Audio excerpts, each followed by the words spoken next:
ऐसी कौन सी एडमिन की इमरजेंसी है कि किसी सिंगर के लिए चंडीगढ़ की पूरी पब्लिक को परेशान करने का क्या उन्होंने ठेका ले रखा है? क्या ये रेवड़ी मूंगफली है कि 2 रुपए की गच्चा क्या ले लो? क्या इनका हक नहीं बढ़ता था परमिशन लेने का, पैसे देने का? ਕਿਉਂਕਿ ਇਸ ਤੋਂ ਬਾਅਦ ਏਪੀ ਢਿੱਲੋਂ ਦਾ ਔਰ ਦਲਜੀਤ ਦੋਸਾਂਝ ਦੇ ਵੀ ਕਨਸਰਟ ਇੱਥੇ ਹੋਣ ਵਾਲੇ ਆ ਸੋ ਉਹਨਾਂ ਦੇ ਵੱਲੋਂ ਕੋਈ ਇਸ ਤਰ੍ਹਾਂ ਦੀ ਤੁਹਾਡੇ ਨਾਲ ਗੱਲਬਾਤ ਕੀਤੀ ਕਿ ਟੀਮ ਦੇ ਵੱਲੋਂ ਕੋਈ परमिशन नहीं? हमें कुछ नहीं पता मैम। दलजीत जी आ रहे हैं ना रहे हैं, ये करण औजला जी का सुनने में आया प्रोग्राम, वो भी मेरे घर जा जाके सीनियर सिटीजन बैठ गए हैं कि मैडम म्यूजिक सिस्टम रातों तक चलता है। और पिछले शो में तो इन्होंने ओपन में ड्रिंक चल रही थी। आप देख सकते हो कोई भी कंपनी आती है और एडमिन का एक ग्राउंड है खाली पड़ा है। अभी मैंने जस्ट 3-3.5 लाख रुपए की आप देख सकते हो पोल भी लगवाए हैं, तारे लगवाई हैं, क्योंकि यहाँ पर जो है ना मलबा वगैरह घेर के कोई भी चला जाता है। तो आए दिन कॉरपोरेशन की भी धज्जियाँ उड़ रही हैं, पार्षद की भी धज्जियाँ उड़ती हैं। तो ये लोग फंक्शन करके जाते हैं, इतना गंद घेर के जाते हैं, बिल्कुल सफाई नहीं होती। तो यहाँ इन्होंने ना कोई फायर की वो कोई भी सेफ्टी ली, अभी तक कोई परमिशन नहीं है।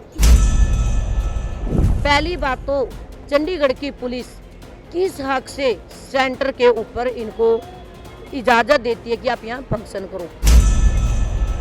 ਸਤਿ ਸ਼੍ਰੀ ਅਕਾਲ, ਤੁਸੀਂ ਦੈਨਿਕ ਸਵੇਰਾ ਦੇ ਨਾਲ ਜੁੜੇ ਹੋ ਤੇ ਮੈਂ ਸੋਨੀਆ। ਸੋ ਕੱਲ ਜੋ ਆ ਕਰਨ ਔਜਲਾ ਦਾ ਕਨਸਰਟ ਹੋਣ ਜਾ ਰਿਹਾ ਹੈ ਤੇ ਇਸੇ ਵਿਚਾਲੇ ਜੋ ਹੈ ਇਹ ਕਨਸਰਟ ਜੋ ਹੈ 34 ਸੈਕਟਰ ਦੇ ਵਿੱਚ ਹੋਵੇਗਾ ਐਗਜ਼ੀਬਿਸ਼ਨ ਗਰਾਊਂਡ ਦੇ ਵਿੱਚ। ਪਰ ਇਸ ਤੋਂ ਪਹਿਲਾਂ ਕੁਝ ਪ੍ਰੋਬਲਮਸ ਵੀ ਆਣ ਖੜੀਆਂ, ਉਹਨਾਂ ਦੇ ਬਾਰੇ ਗੱਲਬਾਤ ਕਰਾਂਗੇ। ਸਾਡੇ ਨਾਲ ਮੌਜੂਦ ਨੇ ਪ੍ਰੇਮਲਤਾ ਜੀ ਜੋ ਏਰੀਆ ਪਾਰਸਲ ਨੇ, ਉਹਨਾਂ ਦੇ ਨਾਲ ਗੱਲਬਾਤ ਕਰਾਂਗੇ। ਸਤਿ ਸ਼੍ਰੀ ਅਕਾਲ ਜੀ, ਸਵਾਗਤ ਹੈ मैम।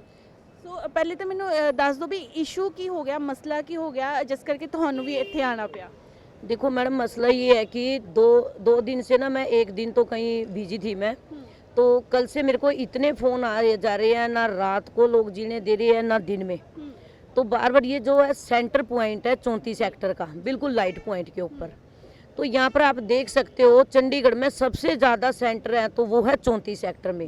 कम से कम 20,000 बच्चा यहाँ पर पढ़ता है, स्टडी लेता है। अपने पेरेंट्स से वो अपने भेजते हैं कि बच्चा हमारा सेफ हो। कम से कम भी 10,000 तो यहाँ बच्चियाँ भी हैं।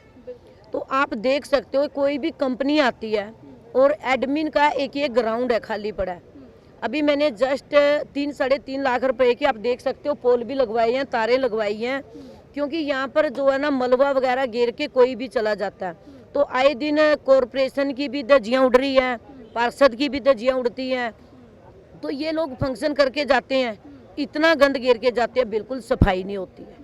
तो यहाँ इन्होंने ना कोई फायर की वो कोई भी सेफ्टी ली, अभी तक कोई परमिशन नहीं है। अभी तक कोई ट्रैफिक पुलिस की नहीं है।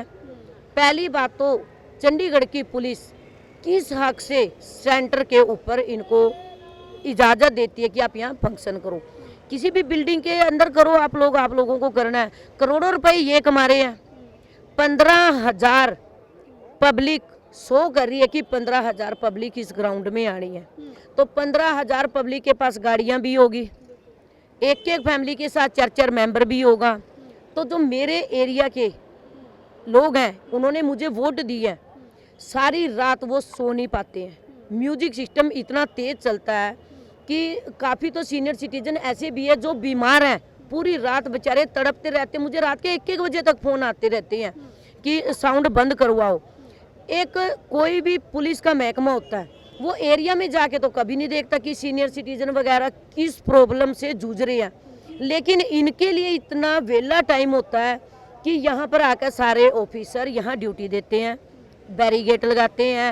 चलो जैसे हमारे प्रधानमंत्री जी मोदी जी आते हैं या कोई और आता है, उनकी सेफ्टी तो हमारा काम है, सेफ्टी करनी पड़ती है, पुलिस हो चाहे जो मर्जी हो, ज़रूरी भी है।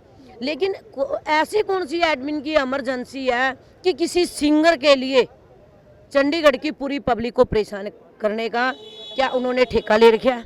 दूसरी बात, एमसी की जो पार्किंग है कॉरपोरेशन की, उसका इन्होंने कोई पैसा नहीं दिया। यहाँ कॉरपोरेशन की जगह में, ये तो कॉरपोरेशन की जगह ना गेट लगा रखे थे, आपने देखा, हमने अभी उखड़वाए हैं इन्फोर्समेंट बुलवा के। किस हक से? क्या ये रेवड़ी मूंगफली है कि 2 रुपए की गच्चा क्या ले लो? क्या इनका हक नहीं बढ़ता था परमिशन लेने का, पैसे देने का? ठीक है, पैसे जमा करवाओ, परमिशन लो, तो हमें कोई प्रॉब्लम नहीं है। तो जो गाड़ियां खड़ी करेंगे पार्किंग में, हम तो नहीं खड़ी करने देंगे, क्योंकि इन्होंने जो बुकिंग कराई है वो एडमिन पे कराई है। एमसी की पार्किंग है, मैं देखती हूँ 15,000 बंदा कहाँ पार्किंग करता है। क्यों नहीं कॉरपोरेशन के ऑफिसरों को बैठ के और कॉरपोरेशन का पैसा जमा करते, दो पैसा आता, क्योंकि आज की डेट में कॉरपोरेशन के पास वैसे ही पैसा नहीं है, ठीक है। एडमिन है जो हमें टैक्स तक नहीं देते हैं किसी भी चीज़ का, तो कॉरपोरेशन खुद ही इस टाइम पे कोई भी काम नहीं हो पा रहा है 2 लाख तक का भी, क्योंकि हमारे पास कोई पैसा नहीं है। तो इस करके यहाँ पे जनता इतनी परेशान है कि 2-2 घंटे तक तो हमें लाइटों पे वेट करना पड़ता है। जी जी, पिछली बार की बात है, किसी मैरिज में मैंने जाना था तो कम से कम 1.5 घंटा तो मैं भी वेट करती रही। 1.5 घंटे में मैं यहाँ से निकल के गई, जब तक 11 बजे पहुँची तो शादी खत्म हो चुकी थी। मेरे सामने एम्बुलेंस जा रही थी, एम्बुलेंस में वो बंदा इतना बीमार कि मैंने नीचे उतर के देखा, ना वो उधर जा सकता ना वो उधर जा सकता, क्योंकि पब्लिक तो बाहर से आती है, हरियाणा पंजाब कहीं कहीं से ऑनलाइन टिकट बुक होती है, तो गाड़ियाँ उन्हें तो बेचारों को पता भी नहीं होता कहाँ खड़ी करनी है कहाँ नहीं।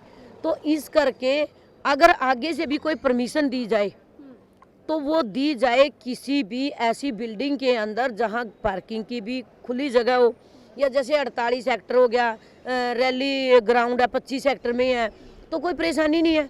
तो इधर किस हक से देते हैं सेंटर में। ਹੁਣ ਤੁਹਾਡੇ ਵੱਲੋਂ ਉਹਨਾਂ ਦੀ ਟੀਮ ਦੇ ਨਾਲ ਜਾਂ ਉਹਨਾਂ ਦੀ ਟੀਮ ਵੱਲੋਂ ਤੁਹਾਡੇ ਨਾਲ ਕੋਈ ਰਾਬਤਾ ਕਾਇਮ ਕੀਤਾ ਗਿਆ, ਗੱਲਬਾਤ ਕਰਨ ਦੀ ਕੋਸ਼ਿਸ਼ ਕੀਤੀ ਗਈ?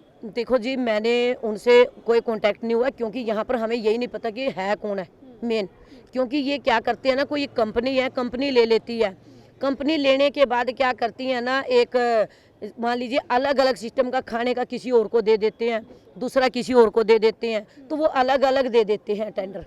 तो इस करके हमें ये नहीं पता कौन है कौन नहीं है। मैं तो खुद एरिया पार्षद हूँ, मुझे अभी तक नहीं पता कि यहाँ पे कौन कर रहा है, कौन इसका जिम्मेवार है, कहाँ से इन्होंने परमिशन लिया। कम से कम हमें तो एक कॉपी भेजे ना, हमें पता लगे। और परमिशन भी इसकी ली होगी, कॉरपोरेशन की जगह 15 फुट, इसकी कोई परमिशन नहीं है। अभी हमने जो यहाँ के बोर्ड वगैरह उखड़वाए हैं, परमिशन नहीं थी, उखड़वा दिए। तो इन्होंने किस हक से फायर की? नहीं जी, हमें क्या, परमिशन लेके आओ, लगा लो। सो अगला एक्शन की होने वाला है, क्योंकि कल तक कॉन्सर्ट है। देखो, हम अपनी पार्किंग में गाड़ी नहीं खड़ी करने देंगे जब तक पार्किंग के ये पैसे नहीं भरेंगे। अगर यहाँ कुछ भी लगाते हैं बिना परमिशन के, वो नहीं लगाने देंगे, ठीक है। जो चीज़ होगी हम उखाड़ के ले जाएंगे, ठीक है। इसलिए परमिशन लो, प्रॉपर काम करो, और ये करने के बाद आगे मेरी रिक्वेस्ट है कि आगे यहाँ परमिशन ना दी जाए। 25 के रैली ग्राउंड में दे, 48 सेक्टर साइड दे दो, 62 साइड दे दो, लेकिन यहाँ परमिशन ना दी जाए तो बेटर है। ਕਿਉਂਕਿ ਇਸ ਤੋਂ ਬਾਅਦ ਏਪੀ ਢਿੱਲੋਂ ਦਾ ਔਰ ਦਲਜੀਤ ਦੋਸਾਂਝ ਦੇ ਵੀ ਕਨਸਰਟ ਇੱਥੇ ਹੋਣ ਵਾਲੇ ਆ, ਸੋ ਉਹਨਾਂ ਦੇ ਵੱਲੋਂ ਕੋਈ ਇਸ ਤਰ੍ਹਾਂ ਦੀ ਤੁਹਾਡੇ ਨਾਲ ਗੱਲਬਾਤ ਕੀਤੀ ਕਿ ਟੀਮ ਦੇ ਵੱਲੋਂ ਕੋਈ परमिशन नहीं? हमें कुछ नहीं पता मैम, दलजीत जी आ रहे हैं ना आ रहे हैं। ये करण औजला जी का सुनने में आया प्रोग्राम, वो भी मेरे घर जा जाके सीनियर सिटीजन बैठ गए हैं कि मैडम म्यूजिक सिस्टम रातों तक चलता है। और पिछले शो में तो इन्होंने ओपन में ड्रिंक चल रही थी, ओपन होके चल रहे थे। वैसे तो एक बीड़ी सिगरेट वाला भी रोड पे बैठ जाए, उसको तक परमिशन नहीं देते उसका, क्योंकि वो गरीब है, और ये लोग जो मर्जी कर ले, तो ये गलत है। इसलिए कोई भी ऐसा फंक्शन हो जिससे पब्लिक को परेशानी ना हो और इनको खुद को भी परेशानी ना हो, तो आगे से एडमिन ऐसे किसी भी सिंगर को परमिशन ना दे जिससे उन्हें भी दिक्कत का सामना करना हो। तो जो परमिशन मिलेगी तो कॉन्सर्ट करन दिता जाएगा। मैम क्यों दिया जाए, ऐसी कौन सी इमरजेंसी है कि 30,000 के लिए ग्राउंड बुक कर रहे हैं। एडमिन के पास दुनिया भर के ग्राउंड पड़े हैं जहां इनको भी आराम से गाड़ियां खड़ी करने की जगह मिल जाए और रेजिडेंट्स को भी तंग ना हो। जो छोटी छोटी बच्चियां सेंटरों में पढ़ रही है, उन बच्चियों को भी परेशानी ना हो, क्योंकि अलग अलग पिंडों से कहीं से भी सेक्टर से आएंगे तो वो बच्चियां तो सेफ नहीं है ना, उनकी तो स्टडी नहीं है सेफ, और वैसे भी सेफ नहीं है क्योंकि बैरिकेड वगैरह लगाए दिए जाते हैं बच्चियों को, ना उधर रास्ता निकलने का ना उधर रास्ते का, तो उनका क्या कसूर है। तो इससे बेटर है कि कोई ऐसा एरिया दे जिसे इन्हें भी दिक्कत ना आए, पुलिस को भी ना आए और पब्लिक को भी दिक्कत ना आए। जी बहुत बहुत शुक्रिया गलबात। Thank you ma'am. ਸੋ ਇਹ ਸੀ ਏਰੀਆ ਪਾਰਸ਼ਦ ਜਿਨ੍ਹਾਂ ਦੇ ਨਾਲ ਗੱਲਬਾਤ ਕੀਤੀ ਗਈ ਆ। ਉਹਨਾਂ ਦਾ ਕਹਿਣਾ ਹੈ ਕਿ ਕਰਨ ਔਜਲਾ ਦੇ ਵੱਲੋਂ ਇੱਥੇ ਕਨਸਰਟ ਜੋ ਕਰਵਾਇਆ ਜਾ ਰਿਹਾ ਹੈ, ਪਰ ਕਿਸੇ ਦੇ ਵੱਲੋਂ ਵੀ ਪਰਮਿਸ਼ਨ ਨਹੀਂ ਲਈ ਗਈ ਆ। ਸੋ ਲੋਕਾਂ ਨੂੰ ਬਹੁਤ ਮੁਸ਼ਕਿਲ ਆ ਰਹੀ ਹੈ, ਲੋਕਾਂ ਦੇ ਵੱਲੋਂ ਉਹਨਾਂ ਦੇ ਘਰ ਆ ਕੇ ਉਹਨਾਂ ਦੇ ਨਾਲ ਗੱਲਬਾਤ ਕੀਤੀ ਜਾ ਰਹੀ ਹੈ। ਸੋ ਇਹ ਵੀ ਕਿਹਾ ਜਾ ਰਿਹਾ ਹੈ ਕਿ ਪਹਿਲੇ ਜਿਹੜੇ ਇੱਥੇ ਗੇਟਸ ਵਗੈਰਾ ਲਗਾਏ ਗਏ ਸੀਗੇ ਤਾਂ ਇਹਨਾਂ ਦੀ ਟੀਮ ਦੇ ਵੱਲੋਂ ਜੋ ਏਰੀਆ ਪਾਰਸ਼ਦ ਆ ਉਹਨਾਂ ਦੀ ਟੀਮ ਦੇ ਵੱਲੋਂ ਉਖਾੜੇ ਗਏ ਨੇ ਕਿਉਂਕਿ ਪਰਮਿਸ਼ਨ ਨਹੀਂ ਲਈ ਗਈ ਸੀਗੀ। ਤਾਂ ਹੁਣ ਕੱਲ ਕਰਨ ਔਜਲਾ ਦਾ ਇੱਥੇ 34 ਸੈਕਟਰ ਦੇ ਐਗਜ਼ੀਬਿਸ਼ਨ ਗਰਾਊਂਡ ਦੇ ਵਿੱਚ ਕਨਸਰਟ ਹੋਣ ਵਾਲਾ ਹੈ। ਸੋ ਉਸ ਤੋਂ ਪਹਿਲਾਂ ਕਿ ਇਹਨਾਂ ਨੂੰ ਪਰਮਿਸ਼ਨ ਮਿਲਦੀ ਹੈ ਇੱਥੇ ਕਨਸਰਟ ਕਰਨ ਦੀ ਜਾਂ ਫਿਰ ਨਹੀਂ, ਇਹ ਦੇਖਣਾ ਹੋਵੇਗਾ। ਅਸੀਂ ਆਰਗੇਨਾਈਜ਼ਰ ਹਾਂ ਟੀਮ ਇਨੋਵੇਸ਼ਨ ਤੋਂ ਜਿਹੜਾ ਸ਼ੋਅ ਕਰ ਰਹੇ ਹਾਂ। ਅਸੀਂ ਪ੍ਰੋਪਰ ਇਹ ਲੈਟਰ ਸਬਮਿਟ ਕਰਕੇ ਆਏ ਹਾਂ ਵਿਚ ਕਲੀਅਰਲੀ ਸੇਜ਼ that ਸਾਰੀ ਜਿੰਨੀ ਬ੍ਰਾਂਡਿੰਗ ਹੈ ਤੇ it is only for directional purposes, this is not any advertising hoarding ਜਾਂ ਜਿਹਦੇ ਪਿੱਛੇ ਅਸੀਂ ਕੁਝ ਕਰ ਰਹੇ ਹਾਂ। ਐਮਸੀ ਨੂੰ ਲੈਟਰ ਸਬਮਿਟ ਕਰਕੇ ਆਏ ਹਾਂ। ਹੁਣ ਆਫਿਸ ਵਾਲਿਆਂ ਨੇ ਅਗਰ ਆਪਣੇ ਸਟਾਫ ਨੂੰ ਅਪਡੇਟ ਨਹੀਂ ਕੀਤਾ then we are not responsible. ਤੇ ਵੈਸੇ ਵੀ ਅਗਰ ਜੇ ਇਹਨੂੰ ਲੱਗਿਆ ਵੀ ਸੀਗਾ ਜੇ ਬ੍ਰਾਂਡਿੰਗ ਗਲਤ ਹੈ, ਆ ਕੇ ਸਾਨੂੰ ਪੁੱਛਦੇ ਕਿ ਤੁਸੀਂ ਕੋਈ ਪਰਮਿਸ਼ਨ ਲਿੱਤੀ ਹੈ ਜਾਂ ਕੁਝ ਹੋਰ ਹੈ, ਐਦਾਂ ਆ ਕੇ ਤੋੜ ਦੇਣਾ ਇਟ ਇਜ਼ ਨਾਟ ਜਸਟੀਫਾਈਡ। ਕੱਲ ਸਾਡਾ ਸ਼ੋਅ ਹੈ, ਅਸੀਂ ਹੁਣ ਰਾਤੋਂ ਰਾਤ ਕਿੱਦਾਂ ਐਸਾ ਪੂਰਾ ਕਰੀਏ? ਤੇ ਸਾਰੀ ਜਿੰਨੀ ਡਾਇਰੈਕਸ਼ਨਲ ਪਰਪਸ ਲਈ ਹੈ ਕਿ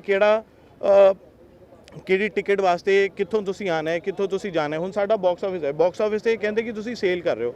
ਅਸੀਂ ਕਿਹਾ ਕਿ ਸਰ ਬਾਕਸ ਆਫਿਸ ਤੇ ਕੋਈ ਸੇਲ ਨਹੀਂ ਹੋ ਰਹੀ ਹੈ, box office is only for helping and to pick up the bands. ਜਿਹੜੇ ਲੋਕੀ ਹੋਮ ਡਿਲੀਵਰੀ ਤੇ ਜਿਨ੍ਹਾਂ ਦੇ ਬੈਂਡ ਉਹਨੇ ਕੋਲ ਨਹੀਂ ਪਹੁੰਚੇ ਹੈ, ਉਹ ਹੁਣ ਸਾਡੇ ਕੋਲ ਕੋਈ ਆਪਸ਼ਨ ਨਹੀਂ ਹੈ। ਤੁਸੀਂ ਬਾਕਸ ਆਫਿਸ ਤੇ ਆਓ, ਆਪਣੀ ਆਈਡੈਂਟੀਟੀ ਦਿਖਾਓ ਤੇ ਆਪਣਾ ਬੈਂਡ ਪਿਕ ਕਰੋ। ਇਹ ਸਾਰੀ ਵੀ ਬ੍ਰਾਂਡਿੰਗ ਹੈ, this is only for directional ਪਰਪसेस। ਇਹਦਾ ਤੋੜਨ ਦਾ ਕੋਈ ਮਤਲਬ ਹੀ ਨਹੀਂ ਹੈ ਕਿਉਂਕਿ ਇੱਥੇ ਕੋਈ ਐਡਵਰਟਾਈਜ਼ਮੈਂਟ ਹੋ ਹੀ ਨਹੀਂ ਰਹੀ ਹੈ। ਤੇ ਹੁਣ ਇਹਨਾਂ ਨੇ ਆਪ ਦਾ ਹੀ ਆ ਕੇ ਸਾਡੇ ਤੋਂ ਪਾਸ ਮੰਗਦੇ ਹੈ, ਸਾਰੀਆਂ ਚੀਜ਼ਾਂ ਕਰਦੇ ਹੈ, ਉਹ ਵੀ ਅਸੀਂ ਕਿੰਨਾ ਕੁ ਕਰੀਏ ਹੁਣ।